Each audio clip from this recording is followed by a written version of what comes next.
Bismillahirrahmanirrahim. Assalamualaikum warahmatullahi wabarakatuh. Ketemu lagi dengan saya Pak Afif di mata pelajaran sosiologi. Di pertemuan hari ini, meskipun kita belum bisa tatap muka, tapi tetap semangat dan semoga bisa memahami materi yang nanti akan Bapak sampaikan di slide-slide berikutnya. Oke, tetap semangat belajar. See you next time dan selamat mengerjakan latihan soal. Sukses selalu untuk semua. Yuk. Materi yang pertama yaitu definisi partikularisme. Menurut KBBI, partikularisme adalah sistem yang mengutamakan kepentingan pribadi atau diri sendiri di atas kepentingan umum, aliran politik, ekonomi, atau kebudayaan yang mementingkan daerah atau kelompok khusus. Sedangkan menurut Craig Storti, partikularisme adalah hal yang berkaitan dengan bagaimana seseorang berperilaku dalam situasi tertentu. Orang tersebut akan memperlakukan keluarga, teman, dan in-groupnya sebaik mungkin. Berikutnya yaitu ciri-ciri partikularisme. Partikularisme memiliki 4 ciri-ciri. Yang pertama yaitu sifat individualis atau sifat yang mementingkan kepentingan pribadi daripada kepentingan umum. Yang kedua yaitu bersifat heterogen, yaitu berpandangan yang berbeda atau macam-macam.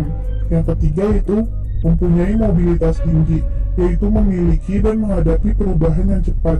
Yang keempat yaitu berorientasi pada rasionalitas dan fungsi dengan mengedepankan logika dan teknologi. Salah satu contoh partikularisme yaitu perbedaan warna kulit yang membuat seseorang melakukan diskriminasi terhadap orang lain yang memiliki warna kulit yang berbeda. Salah satu kasus yang pernah terjadi yaitu kasus meninggalnya George Floyd akibat diskriminasi oleh oknum polisi berkulit putih. Hal tersebut memicu terjadinya protes atau demo besar-besaran di seluruh penjuru Amerika yang dikenal dengan nama Black Lives Matter. Partikularisme memiliki dua dampak, yaitu dampak positif dan dampak negatif. Dampak positif yang dihasilkan yaitu orang akan lebih memperhatikan orang-orang dekatnya sehingga mempererat hubungan. Yang kedua yaitu dampak negatif, yaitu timbulnya sikap etnosentrisme, yaitu sikap menilai unsur-unsur kebudayaan lain dengan menggunakan kebudayaan sendiri.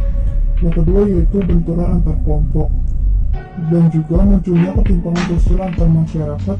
Dan yang terakhir yaitu adanya kebijakan publik yang tidak dapat diterapkan di daerah tertentu.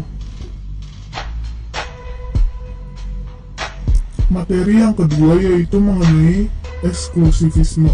Menurut KBBI, eksklusivisme adalah paham yang mempunyai kecenderungan memisahkan diri dari masyarakat. Secara sosiologis, cara pandang eksklusivisme mempunyai sisi positif, yaitu masyarakat dapat tetap mempertahankan kebudayaan kelompoknya karena mereka menganggap kebudayaannya paling baik.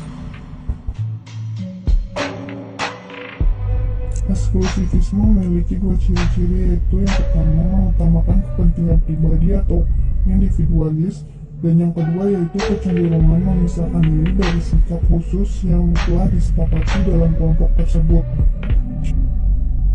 Contoh eksklusivisme yang telah terjadi di Indonesia adalah masyarakat Timur Timur yang memisahkan diri dari Indonesia, kemudian mereka membentuk suatu negara baru yang sekarang dikenal dengan nama Timor Leste. Ada juga beberapa suku di Indonesia yang telah mengasingkan diri dari masyarakat luar, yaitu seperti suku Baduy dan suku Sasak.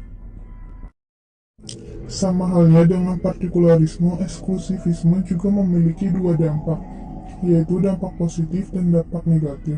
Dampak positif yang ditimbulkan yaitu yang pertama, timbulnya keadaan dalam masyarakat yang dengan ketertutupannya akan dunia luar dapat tetap mempertahankan kebudayaan yang berada dalam kelompoknya. Yang kedua yaitu adanya bahwa anggapan dalam diri individu-individu bahwasanya kelompoknya merupakan kelompok yang paling baik dan wajib dipertahankan. Yang ketiga yaitu memiliki kemampuan untuk membedakan dirinya dengan orang lain di sekitarnya. Dan yang terakhir yaitu adanya keyakinan yang teguh terhadap kelompoknya sehingga tidak mudah terbawa arus yang dibawa oleh kelompok lain. Sedangkan dampak negatif yang dihasilkan yaitu Yang pertama, adanya anggapan dalam diri individu bahwa kepentingan kelompoknya ialah kepentingan yang paling utama di atas kepentingan lainnya. Yang kedua, individu cenderung tertutup pada dunia luar dan sulit untuk terpengaruh budaya lain. Yang ketiga, perkembangan kebudayaan dalam kelompoknya cenderung statis dan membek, sehingga sulit untuk melakukan perubahan secara gradual dan progresif. Yang terakhir yaitu rawan terjadi konflik dalam internal kelompok, sehingga dapat memecah belah persatuan dalam kelompok tersebut. Penjelasan yang terakhir yaitu mengenai karakteristik khusus partikularisme dan eksklusivisme.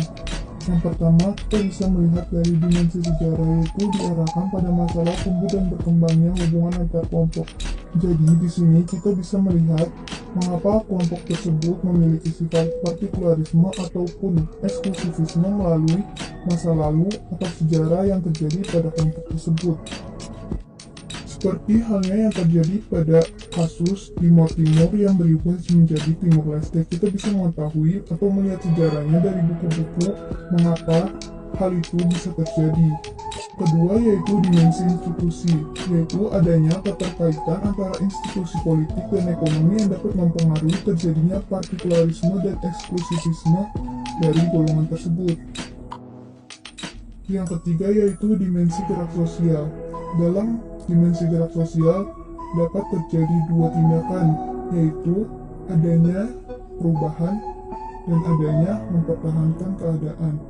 Jadi di sini kelompok tersebut bisa memilih apakah mereka bisa melakukan perubahan ataupun sebaliknya dengan mempertahankan keadaan yang sudah ada dari nenek moyang mereka.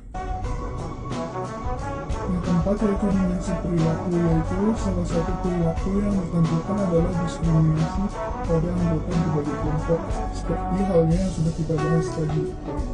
Yang kelima yaitu dimensi perilaku kolektif, yaitu tindakan bersama oleh sejumlah besar orang, bukan tindak individu semata, jadi mereka melakukan itu secara bersama-sama melalui kesepakatan yang telah mereka setujui. Dan yang terakhir yaitu dimensi sikap, yaitu timbulnya prasangka atau yang dalam sosiologi dikenal dengan sebutan stereotip, yang dapat memunculkan partikular atau partikularisme dan eksklusif atau eksklusivisme yang terjadi antar kelompok. Dari penjelasan yang sudah disampaikan, kita bisa mengetahui perbedaan antara partikularisme dan eksklusivisme, yaitu partikularisme adalah suatu sikap yang lebih memikirkan kepentingan pribadi di atas kepentingan umum, sedangkan eksklusivisme adalah suatu sikap yang ingin memisahkan diri dari masyarakat luar atau masyarakat sekitar. Kesimpulan yang bisa kita ambil dari pelajaran kali ini yaitu apabila suatu kelompok sudah memiliki perilaku atau sifat partikularisme, maka akan mendorong atau memicu terjadinya perilaku eksklusivisme di masa yang akan datang.